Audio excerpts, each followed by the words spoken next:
Hello students, let's start with a new topic, that is structure of a tooth. Means in this video we will study about the internal structure of a tooth. So in each tooth there are three parts in general we can say. The first part is a crown which is exposed above the gum, means जो gum के ऊपर जो part present होता है उसे हम कहते हैं क्या, crown. फिर नीचे जो कप लाइक सॉकेट में प्रेजेंट होता है उसे हम रूट कहते हैं, और रूट और क्राउन के बीच में जो स्लाइट कॉन्स्ट्रक्शन होता है उसे हम कहते हैं नेक. चलिए इसको एक बार थोड़ा डायग्राम से समझते हैं. ये पार्ट आपको जो दिख रहा है जो इसके ऊपर है इसको हम कहते हैं क्राउन, यही विजिबल होता है. और ये हो गए हमारे गम्स. तो गम्स के अंदर का जो पार्ट है ये पूरा, this is called as root. और जो ऊपर वाला पार्ट है जो एक्सपोज्ड है उसको हम कहते हैं क्राउन. ठीक है. और क्राउन और गम के बीच में ये जो कॉन्स्ट्रिक्शन है, इस कॉन्स्ट्रिक्शन को हम कहते हैं क्या, नेक.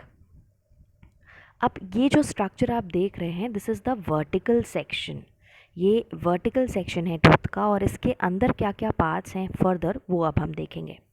सबसे आउटर मोस्ट पार्ट जो होता है इसे हम कहते हैं इनामल. ये हो गया हमारा इनामल. इस इनामल को हम आइवरी भी कहते हैं, and this is the hardest substance in the body. ये बॉडी में सबसे ज़्यादा हार्ड होता है, यानी कि बोन से भी ज़्यादा हार्ड होता है. उसके बाद अगर हम बात करें डेंटाइन की, the next structure is dentine. इसके जस्ट अंदर ये पूरा, ये मेजर पोर्शन बना रहा है टीथ का हमारे. और इस डेंटाइन में कुछ माइन्यूट कैनाल्स भी प्रेजेंट होते हैं. इन माइन्यूट कैनाल्स के अंदर से सेल्स के साइटोप्लाज्मिक स्ट्रैंड्स रन करते हैं. मतलब मान लीजिए ये कोई सेल है तो इस तरह से इससे जो एक्सटेंशंस हैं इनको हम स्ट्रैंड्स कहेंगे, और ये स्ट्रैंड्स पूरे यहाँ पर रन करते हैं. कौन सी सेल्स से, ऐसी सेल्स जो इस एरिया में प्रेजेंट है. अभी मैं इस एरिया को बताऊँगी कि क्या कहते हैं. अब उसके बाद मैंने आपको बताया ये गम का पोर्शन है, मसूड़े जिसे हम हिंदी में कहते हैं. देन ये वाला जो पोर्शन है इसके अंदर की जो कैविटी है, इस कैविटी को हम कहते हैं पल्प. और इसमें जो जो चीज़ भरी हुई है उसे हम कहते हैं पल्प. ठीक है.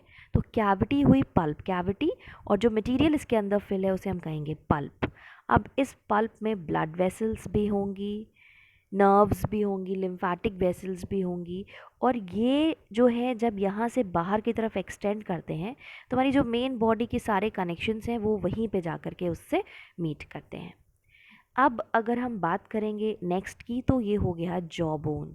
इसी जॉ बोन में ये जो टीथ है इसका जो रूट वाला पोर्शन है ये इसी में एम्बेडेड रहता है, दसा हुआ रहता है. और एक सब्सटेंस होता है जिसे हम कहते हैं सीमेंटम. इस सीमेंटम के थ्रू ही ये जॉ बोन में फिक्स रहता है.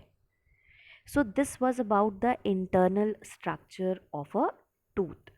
Let us see the parts in detail. एक और चीज़ जो बहुत इम्पॉर्टेंट है वो ये है कि रूट में सिंगल प्रोसेस भी हो सकता है जिसे हम फैंग कहते हैं, जैसे कि इंसिसर्स और कैनाइंस में. या ऐसा भी हो सकता है कि दो फैंग्स प्रेजेंट हों जैसे प्री मोलर्स में या लोअर मोलर्स में, मतलब लोअर जॉ में जो मोलर्स प्रेजेंट हैं उनमें. या फिर तीन फैंग्स प्रेजेंट हो सकते हैं अपर मोलर्स में. अब ये फैंग क्या है, यहाँ पे देखिए ये इंसिसर और कैनाइन आपको दिख रहा होगा.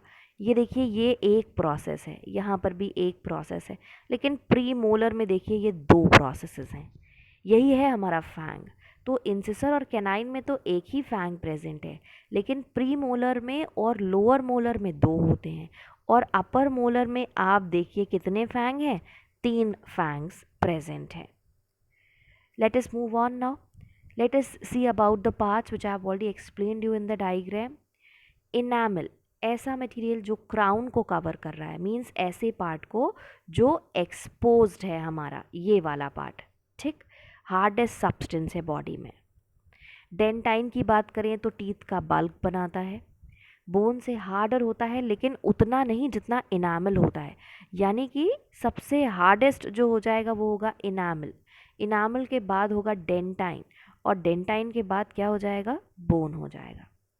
और जैसे मैंने बताया डेंटाइन में माइन्यूट कैनाल्स होंगे जिसमें साइटोप्लाज्म ऑफ द सेल्स जो पल्प कैविटी में प्रेजेंट है उनके स्ट्रैंड्स रन करेंगे। फिर सीमेंट एक बोन लाइक सब्सटेंस है जो टीथ को उसकी पोजीशन पर फिक्स करता है। Spelling is incorrect, it is FIXING, fixing the root in position. फिर पल्प की अगर हम बात करें तो इसमें कनेक्टिव टिश्यू प्रेजेंट है पल्प कैविटी में जिसमें ब्लड कैपिलरीज, लिम्फ वेसल्स और नर्व फाइबर्स प्रेजेंट है। और नर्व फाइबर्स और ये सारी चीज़ें जो हैं नीचे जो हमारा मेन बॉडी का सप्लाई होगा उसी से जाके कनेक्ट हो जाएंगी। आप यहाँ इस डायग्राम में देख सकते हैं।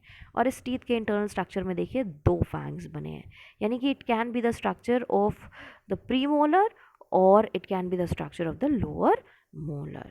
So this is about the internal structure of teeth. Thank you.